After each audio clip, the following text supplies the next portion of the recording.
linigan. Malinig na. Makin bagay malinigo na oh. Higos sila kaning mga aki-akian ko ay.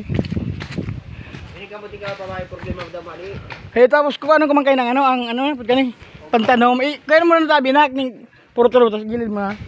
Matanam-tanam naman kita dili. Yan. Oh, magayon na baga pa rin paghilingon pa di oh. So, ito guys, nagpapalinis tayo ng ating munting maliit na lupa na minana ko sa aking mga magulang. So, maganda na tingnan pala, maganda na tingnan guys, tingnan nyo oh. Dati parang parang gubat. Salamat dito sa gumawa ng ipon. Yan si pare ko.